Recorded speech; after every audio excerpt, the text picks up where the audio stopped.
এই মুহূর্তে চট্টগ্রাম ইপিজেডে আছেন রিপোর্টার পার্থপ্রতিম বিশ্বাস। এ বিষয়ে সবশেষ জানতে সরাসরি যাচ্ছি তার কাছে। 7 ঘন্টা পেরিয়ে গেলেও দুপুরে যে আগুনের সূত্রপাত হয়েছিল চট্টগ্রামের ইপিজেডের ভিতরে একটি কারখানায়, সে আগুন কিন্তু এখনো নিয়ন্ত্রণে আনা সম্ভব হয়নি। বরঞ্চ আগুন কিন্তু পুরো ভবনটি জুড়েই কিন্তু এখন আগুন ছড়িয়ে পড়েছে। দুপুরে যেমন ঠিক 8 তলা থেকে আগুনের সূত্রপাত হয়েছিল, এরপর 7ম তলা কিংবা 6ষ্ঠ তলায় আগুন ছড়িয়ে পড়ে।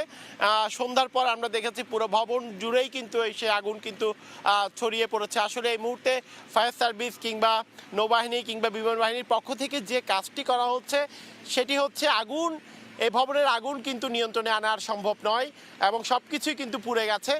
ভবনটিও যে কোনো মুহূর্তে কিন্তু ধসে পড়ারও সম্ভাবনা আছে, এমন আশঙ্কার কথাই আমাদেরকে জানিয়েছে ফায়ার সার্ভিস। তবে যে বিষয়টি হচ্ছে আগুন যাতে পার্শ্ববর্তী অন্য কারখানায় বা অন্য প্রতিষ্ঠানে ছড়িয়ে পড়তে না পারে, সেই কারণেই কিন্তু এখন নিচের থেকে পানি ছিটানো হচ্ছে, বিশেষ করে নিচের তলা, দ্বিতীয় তলা, 3 তলার মধ্যে যাতে সীমাবদ্ধ থাকে, সে কারণেই কিন্তু আমরা দেখছি এই মুহূর্তে কিন্তু আগুন ছিটানো হচ্ছে, পানি ছিটানো হচ্ছে। তো সেক্ষেত্রে বলা যায় যে আগুনের সূত্রপাত হয়েছিল দুপুরে, সে আগুন কিন্তু এখনও জ্বলছে এবং ফায়ার সার্ভিস বলতে ভবনটি এখন অনেকটাই ঝুঁকিপূর্ণ হয়ে গেছে। তো এই ছিল আমার কাছে এখনো পর্যন্ত নগরীর ইপিজেড এলাকা থেকে এখানকার সর্বশেষ খবর।